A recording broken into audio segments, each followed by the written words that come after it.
حضرت ابراہیم نے جب دین کے لیے نکلے تو جدوجہد کی، گھر کے اندر بھی گھر کے باہر بھی۔ آپ کے والد کا نام تارخ ہے، وہ عید پرست تھے، ایماندار تھے، پرہیزگار تھے۔ آپ کے چچا کا نام آزر ہے، وہ بت پرست تھے، بت بیچا کرتے تھے۔ حضرت سیدنا ابراہیم علیہ السلام جب میدان عمل میں نکلے تو حضرت ابراہیم علیہ السلام نے اپنے گھر سے جہاد شروع کی، لڑنا پڑا۔ گھر کے اصولوں سے چچا نے جو رواج بنائے ہوئے تھے اس رواج سے ٹکرائے۔ فرمایا میں اپنے گھر کے اندر یہ بت پرستی نہیں ہونے دیں۔ چچا کو ایک دفعہ نہیں بار بار 100 دفعہ سمجھایا۔ آپ کا چچا بت بنا کے بیچا کرتا تھا۔ حضرت ابراہیم علیہ السلام تھوڑے بڑے ہوئے تو کہنے لگا کہ چلو میرے ساتھ، تم بھی بت بیچنے ہیں، ہمارا کاروبار ہے۔ حضرت ابراہیم ساتھ نکلے تو بت پکڑا ہے، گندے پانی کے اندر اس بت کو ڈبوتے ہیں، کہتے ہیں کسی نے خریدنا ہے تو خرید لو، نہ یہ نفع دے سکتا ہے نہ نقصان دے سکتا ہے، جو اپنا آپ نہیں بچا سکتا تمہیں کیا بچائے گا، خریدنا ہے تو خرید لو۔ چچا کہنے لگا تو کاروبار چمکا رہا ہے کہ تباہ کر رہا ہے۔ گھر میں بڑے معاملات خراب ہوئے، جھگڑے ہوئے، لیکن حضرت ابراہیم علیہ السلام ایک منٹ کے لیے بھی اپنے گھر کے اندر بھی کمپرومائز کرنے کو تیار ہے۔ بڑا سمجھدار آدمی ہے پر بیوی سے پردہ نہیں کرا سکتا، سیانا ہے، پنچایت کا بندہ ہے، جو اسے آپ کہیں گے وہ بات یہ سنائے گا، لیکن کہتا ہے نہیں جی میں نے کوشش کر لی ہے۔ اس قسم کی کوشش ہے صاحب سے ہو گیا۔ حضرت ابراہیم علیہ السلام نے گھر کے اندر سے فرمایا نہیں کرنے دوں گا، گھر کے اندر بھی ٹکرائے، فرمایا تم جو بھی ہو پاش کیا چچا کے اصولوں کو، اور باہر جب نکلے تو صرف علاقے کے چیئرمین سے نہیں ٹکرائے، ایم پی ایم این اے وزیر مشیر سے نہیں ٹکرائے، سپر پاور نمرود دنیا کا واحد حکمران تھا اس وقت، دوسرا کوئی حکمران ہی نہیں تھا، اکیلے حکمران سے جا کر ٹکرائے۔ کوئی ساتھ فوج نہیں تھی، کوئی ساتھ ان کے طاقت بازار دنیا داری کی کوئی نہیں تھی، پر حضرت ابراہیم جا کے ٹکرائے۔ اور میرے رسول پاک صلی اللہ علیہ وسلم نے سند بیان کی، فرمایا افضل الجہاد کلمۃ الحق عند سلطان الجابر، فرمایا سب سے افضل جہاد یہ ہے کہ تو ظالم بادشاہ کے سامنے کھڑے ہو کے حق بات بیان کر، سب سے بڑا جہاد ہے، سب سے افضل الجہاد کلمۃ الحق عند سلطان الجابر، سب سے بڑا جہاد۔ حضرت ابراہیم کھڑے ہو گئے، سپر پاور سے ٹکرائے۔ یہاں ہم لوگ حکمتوں کا شکار ہیں، کہیں گے کریں گے سوچیں گے، اور مولوی صاحب کو ویسے کہتے ہیں آپ پرہیز کریں سیاسی باتوں سے۔ بھئی اللہ کے ہر نبی نے جا کے وقت کے ظالم حکمران کو لتاڑا ہے، للکارا ہے، یہ تو مشن انبیاء ہے۔ حضرت سیدنا ابراہیم علیہ السلام نے اس کو جا کے کہا کہ تو جھوٹ بولتا ہے، تو جھوٹا ہے، تو خدائی کا دعویٰ کرتا ہے، تو بہت بڑا ظالم ہے۔ یعنی مجید نے اس ساری بات کو بیان فرمایا۔ حضرت ابراہیم علیہ السلام سے کہنے لگا میں رب ہوں، تو آپ نے فرمایا میرا رب تو وہ ہے جو زندہ کرتا اور مارتا ہے۔ پھر آپ حق بات بیان کریں گے تو اللہ مارے گا کہ بندہ مارے گا؟ بھی نہیں ہوتا، کیونکہ زندگی موت کس کے ہاتھ میں ہے؟ اللہ کے ہاتھ میں، کچھ بھی نہیں ہوتا۔ انسان صحیح سمت کا تعین کرے اور صحیح چلے۔ حضرت علی شیر خدا سے کسی نے کہا تھا کہ آپ کے بڑی دشمنی ہے، کوئی محافظ رکھ لیں۔ آپ فرمانے لگے موت خود بہت بڑی محافظ ہے، وقت سے پہلے آتی نہیں، بڑی محافظ ہے، وقت سے پہلے۔ علامہ نورانی رحمۃ اللہ تعالیٰ علیہ کراچی جیسے شہر میں رہا کرتے تھے، جہاں گام پہ خطرہ تھا، لوگوں نے کہا حضرت اتنے بڑے لیڈر ہو،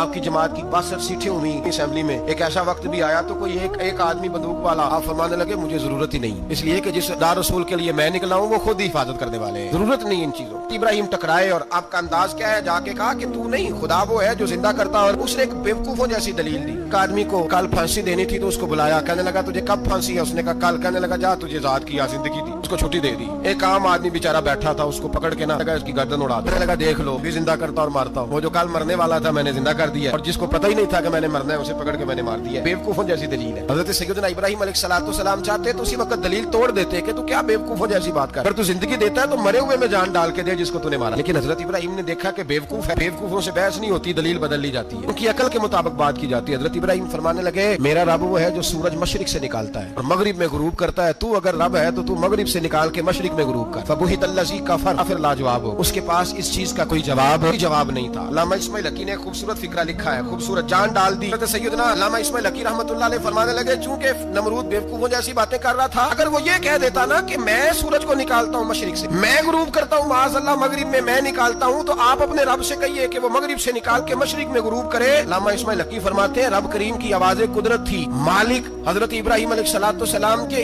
اگر وہ کہہ دیتا اور حضرت ابراہیم دعا کر دیتے تو رب کریم نے فرشتوں کو تیار بٹھایا ہوا تھا، فرمایا اگر یہ کہہ دے میرے خلیل سے کہ سورج مغرب سے نکال کے مشرق میں غروب کرنا ہے تو تیار رہنا، جس طرح خلیل کہیں گے ویسے ہی کر دیں گے۔ اتخذ اللہ ابراہیم خلیلا، ابراہیم ہمارا دوست جو جیسے کہے گا ویسے کر دیں گے۔ حضرت سیدنا ابراہیم علیہ السلام کی باتوں کا جب جواب نہ دے سکا، دلیل نہیں بندہ دیتا، پھر لڑائی کرتا ہے، جھوٹے موٹے اعتراض کرتا ہے۔ دلیل ختم ہوتی ہے تو لوگ ذاتیات پہ اترتے ہیں، کہتے ہیں یہ کھانستا صحیح نہیں، دیکھتا صحیح نہیں، دلیل ختم، اب ذاتیات پہ اترے، کہنے لگے مجھے پتہ چلا ہے کہ یہ فلانی جگہ گیا تھا تو وہاں جا کے اس نے اس طرح کیا، پھر لوگ ذاتیات پہ اترتے ہیں، جب دلیل کا جواب دلیل سے نہیں دے پاتے ذاتیات پر اتر کر حملے کرتے ہیں۔ حضرت ابراہیم کے دلائل کا جواب نمرود نہ دے سکا تو کہنے لگا کہ وہ آگ میں ڈال دو۔ قوم گئی ہوئی تھی ساری قلعے پہ، تو حضرت سیدنا ابراہیم علیہ السلام نے سارے بت توڑ دیے، کلاڑا بڑے بت کی گردن پہ رکھا، واپس آئے، کہنے لگے بت کس نے توڑے ہیں؟ تو فرمایا اس سے پوچھ لو جس کی گردن پہ کلاڑا۔ کہنے لگے یہ تو بول ہی نہیں سکتا، تو فرمانے لگے بڑے بیوقوف ہو جو بولتا ہی نہیں، سنتا ہی نہیں، اپنا آپ نہیں بچا سکتا، اس کی پوجا کرتے ہو؟ کہنے لگے پکڑو دلیلیں ختم ہو گئی، اس کو آگ میں ڈالو۔ بہت بڑی حویلی 45 فٹ مربع پہ مشتمل حویلی بنائی گئی اور 45 فٹ اونچی۔ مختلف روایات اسماعیل حقی کہتے ہیں کہ 3 مہینے تک نمرود نے کہا کہ اس کے اندر لکڑیاں ڈالو. لوگ پوچھنے لگے کتنی دنیا جلانی ہے؟ کہنے لگا بندہ تو ایک جلانا ہے پر بندہ بڑا تگڑا ہے. بندہ 3 مہینے لکڑیاں ڈالی گئی. اور لوگوں کی جو تہمات ہوتی ہیں نا یہ عجیب ہوتی ہیں. تہمات اس وقت بھی لوگ تہمات کا شکار ہو گئے. عقیدہ بگڑ جاتا ہے تو وہ عجیب و غریب باتیں کرنے لگے. تہمات کا شکار ہو گئے. بیویاں نظر مانتی بیمار ہوں اگر صحیح ہو گئی تو اتنے من لکڑی دوں گی حضرت ابراہیم کی آگ جلانے کے. ایک عورت لے کے جا رہی ہے لکڑیاں. ایک نیک دل آدمی نے اس سے پوچھا کہاں جا رہی ہو؟ کہنے لگی میں نے منت مانی تھی تو حضرت ابراہیم علیہ الصلوۃ والسلام کو معاذ اللہ جلانے کے لیے لکڑیاں لے کے جا رہی ہوں. تو وہ رب کریم کے بندے کہنے لگے تو ڈھونڈتی رہے گی تجھے وہ جگہ ملے گی نہیں. وہ بی بی کئی مہینے گھومتی رہی جگہ ہی نہیں ملی جہاں لکڑیاں ڈالنی. ماری گئی. ہمات کا شکار ہوئے بہت سارے لوگ. تو ہمات کا بھائی ہمات دین کے اندر منع ہے. تو ہمات دین میں کوئی نظر ماننا کسی بزرگ کے مزار پہ جا کے سالے ثواب کے لیے کوئی چیز ماننا یہ تو درست ہوا. لیکن غیر شرعی نظریں مان لینا کہ میں آ کے گرد چکر لگاؤں گا, میں جناب وہاں جا کے یہ والا تماشا کروں گا, میں دھاگا باندھوں گا, میں رسا کاٹوں گا, میں وہاں گندے ہوں سے پانی پیوں گا, کی شریعت اجازت